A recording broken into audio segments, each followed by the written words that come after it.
বন্ধু-বান্ধৱীসকল আজিৰ lesson number 4 লৈ আহিছোঁ কাৰ্বন আৰু তাৰ যৌগ। এই পাঠটোৰ পৰা তোমালোকে বহুতে জানা, নজনাখিনিৰ কাৰণে কৈ দিছোঁ যে এই পাঠটোৰ পৰা মেট্ৰিক পৰীক্ষা থাকিব তোমালোকৰ কিমান 6 নম্বৰ আৰু তোমালোকৰ 4টা কি থাকিব MCQ থাকিব। ঠিক আছে, 4টা MCQ 4 MCQ থাকিব, মানে 4টা MCQ থাকিব 1 নম্বৰীয়া। লগতে 2 মাৰ্কছৰ কুৱেশ্যন এটা থাকিব, 2 মাৰ্কছৰ কুৱেশ্যন এটা থাকিব। ঠিক আছে, বা দুটা থাকিব পাৰে, 1+1 = 2 দিব পাৰে, কোনো গ্যাৰাণ্টি নাই।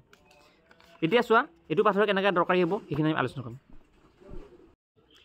প্ৰথম কুৱেশ্যনটো হৈছে তোমালোকৰ ইথানলক 441K উষ্ণতাত অতিৰিক্ত গাঢ় ছালফৰিক এচিডৰ সৈতে উত্তপ্ত কৰিলে উৎপন্ন হোৱা যৌগটোৰ নাম উল্লেখ কৰা বুলি কৈছে। এইটোত থাকিব 1 নম্বৰ।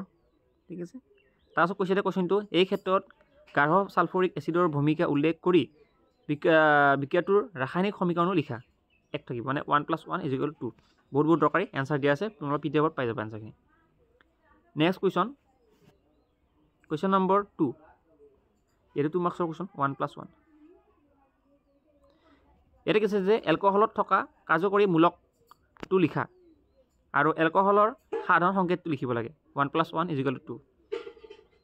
3 নম্বৰ কুৱেশ্যন, ইথাইনিক এচিডক সোডিয়াম কাৰ্বনেটৰ সৈতে যোগ কৰিলে উৎপন্ন হোৱা গেছটোৰ নাম লিখিব লাগে। লগতে কৈছে তুমি এই গেছটোৰ উপস্থিতি কেনেদৰে প্ৰমাণিত কৰিবা। 1+1 = 2 নম্বৰ। এনসাৰ দিয়া আছে, তোমালোকে চাই ল'বা। Next question number 4, question number 4 vinegar কেনেদৰে প্ৰস্তুত কৰা হয়। ঠিক আছে, এইটো থাকিব 1 নম্বৰ।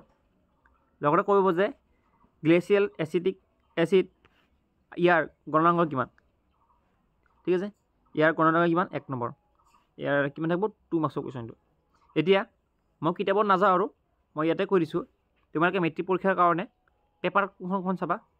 তোমালোকে বেছিকেলি 2018 চনৰ পেপাৰখন বেছিকৈ চাবা। বেছিকৈ যদি চাবা 1 নম্বৰত 18 চনৰ পেপাৰখন চাবা। 18 চনত থকা পেপাৰত থকা 1 নম্বৰীয়া কুৱেশ্যন যি আছে গোটেইখিনি চাবা। 19ৰ পেপাৰখন চাবা। ঠিক আছে, 19ৰ পেপাৰখনত থকা যিখিনি কুৱেশ্যন আছে সেইটো 2 নম্বৰ ৰাখিছোঁ। তাৰপিছত 20 নম্বৰত যিখন পেপাৰ আছে 20 নম্বৰ কুৱেশ্যন পেপাৰ, মানে 2020 চনৰ যিখন আছে, যে 2020 চনৰ যিখন পেপাৰ আছে সেই 20ৰ পেপাৰখন 3 নম্বৰত চাবা ভালদৰে। আৰু 4 নম্বৰত 2017 চনৰ পেপাৰখন যিখন পাইছা ঠিক আছে, মানে তোমালোকে 17, 18, 19 আৰু 20 এই 4খন পেপাৰ যদি চোৱা তেনেহ'লে ইয়াৰ পৰা তোমালোকৰ MCQ আৰু 2 মাৰ্কছৰ কুৱেশ্যন ডাইৰেক্ট কমন পৰিব ইয়াৰ পৰা। ঠিক আছে, ইয়াৰ পৰা ডাইৰেক্ট কমন পৰিবই। চ' এইকেইখন পেপাৰ ভালকৈ চাবা। ঠিক আছে, 17 চনৰ পেপাৰ, 18 চনৰ পেপাৰ, 19 চনৰ পেপাৰ আৰু 20 চনৰ পেপাৰ। আৰু যদি পেপাৰ নাই বা কাৰোবাৰ লগত নাই তেনেহ'লে কি কৰিবা, প্লে ষ্ট'ৰৰ চিনি পোৱা, প্লে ষ্ট'ৰত যাবা। প্লে ষ্ট'ৰত যাই পেলাই চাৰ্চ কৰিবা কি বুলি, মই লিখি দিছোঁ, কি বুলি চাৰ্চ কৰিবা, চেবা প্ৰিভিয়াছ ইয়াৰ। ঠিক আছে, প্ৰিভিয়াছ ইয়াৰ কুৱেশ্যন পেপাৰ। ঠিক আছে, প্ৰিভিয়াছ ইয়াৰ কুৱেশ্যন পেপাৰ বুলি চাৰ্চ কৰিবা।